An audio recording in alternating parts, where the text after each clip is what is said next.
Hey guys, welcome back to Let's Play Medieval. Last time we finished the Scarecrow Fields, and we are now ready to move on to the Pumpkin Gorge. Which is very fitting for the month of October. It's the right theme. Now we'll get to show off our new weapon, the broadsword here. As soon as I can get it enchanted, we'll get some extra power in it. Here we have a bunch of roots that are kind of just in your way. You can hit them and they will eventually stay up there and they won't touch you anymore. It's kind of a pain to have to stand there and just keep swinging away at them. So usually I was very I guess OCD about it and I would have to hit all of them, but now it's almost, I think half of them are probably just gonna run past. Here we have a new enemy, these pumpkins that just come to life and spring at you, and they're actually they actually do a decent amount of damage. Here I'm talking about the roots and I'm still gonna hit them anyway, so since they can take quite a beating, it'd be a good idea to actually enchant our sword. So I'm going to go ahead and do that, and we're okay on the supplies. And you'll see, as soon as I back out of this menu, the percentage is going to start dropping. So while I'm not using it, I'm going to do a lot of switching in and out, just at least for the stage right now, because I want to save this for those pumpkin guys. This chest here has got a club, which I actually don't really need right now. So I'm going to probably just kind of try to skip past some of these roots, honestly. They do a little bit of damage, but really it's no big deal. I'm just not going to waste the time. You'll see that throughout the stage here, you're going to have a bunch of pumpkins just randomly bouncing around or charging up like they're going to explode. You don't get anything for them, and I think they kind of just keep coming back. At least it feels like they keep coming back throughout. So you can either just kind of run past them or take them out. You could even switch to your short sword if you really wanted to, or the small sword, because it doesn't really take much to take them out. In fact, this is what I'm going to actually do. Just so I can kind of swing at them like this. Same for the roots. I'm just going to kind of knock them out of my way and then keep going. If you destroy them before they can explode, they don't do anything to you, but if they do go off on their own, they can damage you, so just watch out for that. You can see here, enchanted broadsword takes them out very quickly, so it's kind of good to keep that enchanted as best as you can. Here we have just, it's not even, I wouldn't really call this a puzzle. When you first come in, it won't rotate the one way, and you can't even jump back out, so you kind of have no choice but to notice that, oh, if I rotate this, it'll raise it up. Kind of helps to have the daring dash, and to kind of, if you can do it right, kind of turn like that, you can make it go as quick as possible. You don't have to go quite all the way, just high enough to reach the jump, then you can just skip the rest of it. You see this little hut here, you have a bunch of pumpkins bouncing out. You can actually just go right in where they're bouncing from. Well, you got a couple waiting for you. Although if you look at the layout of this house, then you kind of have to wonder, well, how are they coming out in the first place then? Because the window's way up there. But whatever, you're not supposed to think about that. A couple more of these guys are going to be spawning. And actually, I want to try to show, I believe for these guys, I think at least while they're facing you, if you try to shoot them with a projectile, they can actually block it. So you can see it there. I hit him from the side because he wasn't looking directly at me. But if they are facing you, they will block it. So you're better off just hacking away at them. Unless you really want to spend the time trying to get around to their side, but I wouldn't bother. Just take them out the fast way. Oh, I'm gonna get surrounded by a couple more of these guys. They kind of pop out throughout the whole level.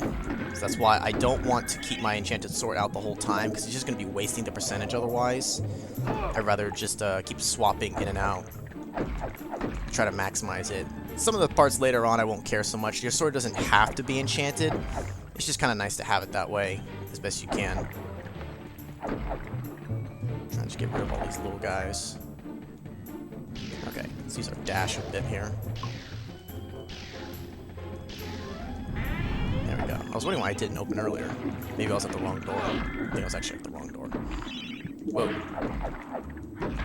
Don't fall in that the water or the muck or whatever that is, because you will die there. Up and down these magical mushrooms go. They will take you higher and higher, but be careful not to fall and sink without a trace. So you jump on one, they kind of float up. You can actually use just half of them, like this one here. You can even just regular jump. You don't even have to daring dash jump that. We actually want to go this way. We're going to loop back around. This stage is pretty much just, it's full of runes. You just got to get this rune to get this next one, to get the next rune, and you just kind of chain them all together. At least that's just what it feels like, honestly. Whoa, I kind of ran past those guys. Good thing that when they're spawning up, they don't really damage you, but you can't hurt them either. There we go. Whoa, camera kind of changed there. Now I can go up this hill. I like to just stay kind of on the inside and just kind of swing your sword like that.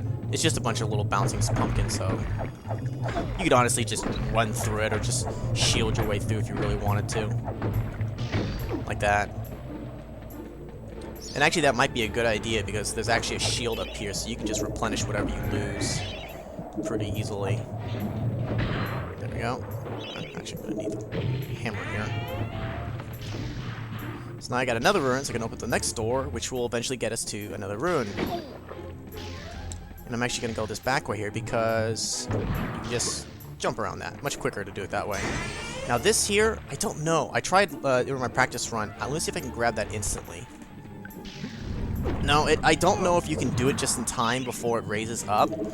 But I don't know, maybe you can. If anyone's ever actually played this, you can tell me if you've ever done that. I don't think it's possible. I maybe could have waited to do my dash jump just a little bit longer, but pretty much what you have to do is, it's best to clear the guys out, just keep bashing on these roots that pop up randomly. You kind of can't tell where they're going to come from, so you're probably going to take a little bit of damage as you do this.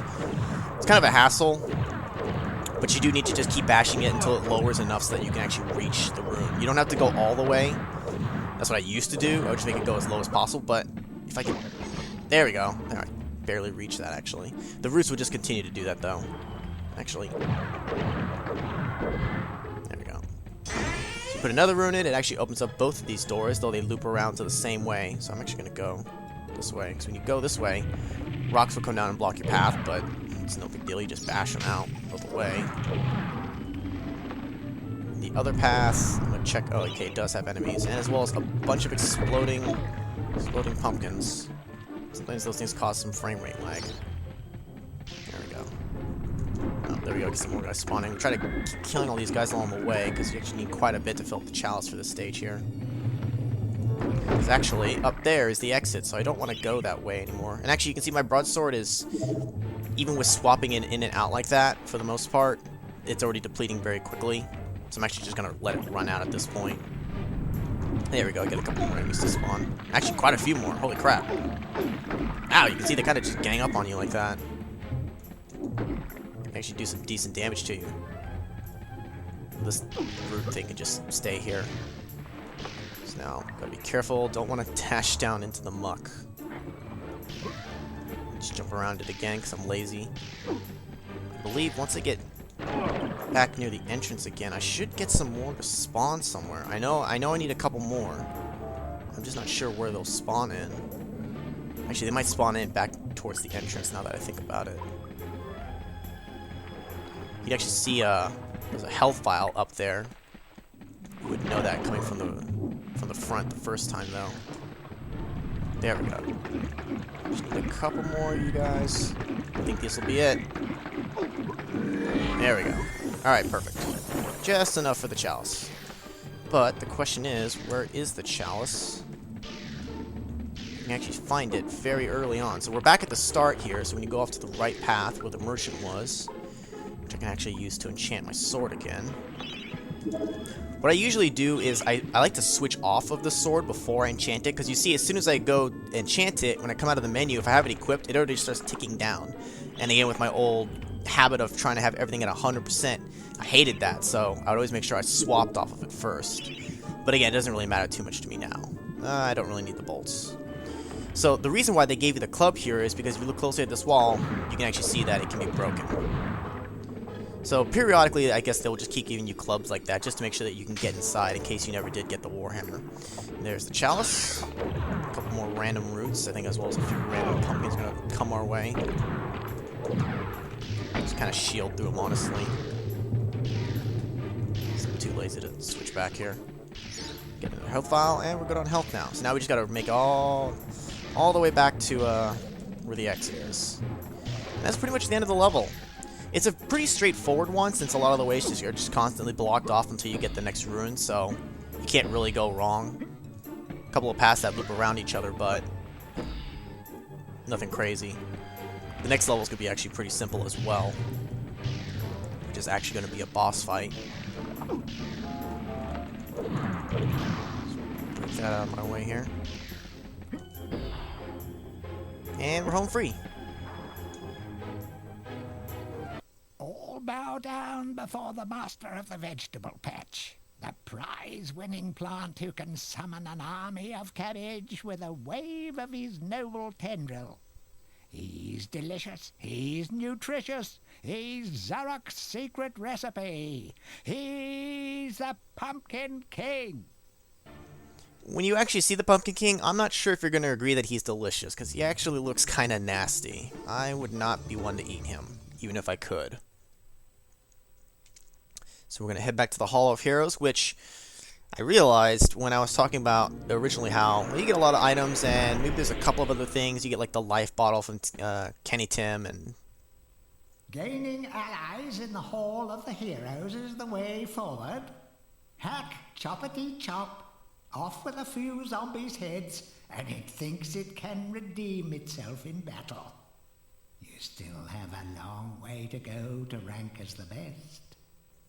you know, this guy's got a serious problem because he's just constantly reminding me how I'm not a true hero. I know that. I'm working on it. Give me some time, dude. Seriously.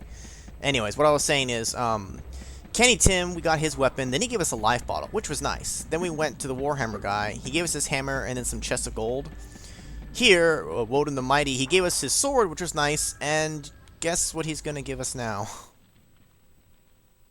By God, Fortescue, you must be the luckiest corpse ever to walk the face of the earth. I have something here I can lend to you. Take it or leave it, but remember, I'm only doing this for the sake of Gallomir's doomed population, and not for you, you gangly buffoon!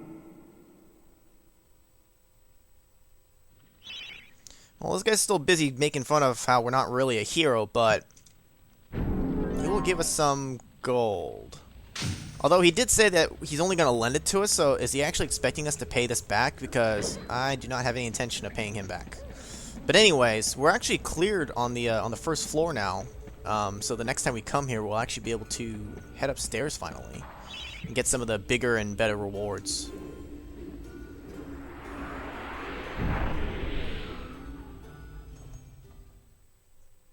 That is going to be it for this video. We now get to unlock the Pumpkin King fight. Gonna go ahead and save here again.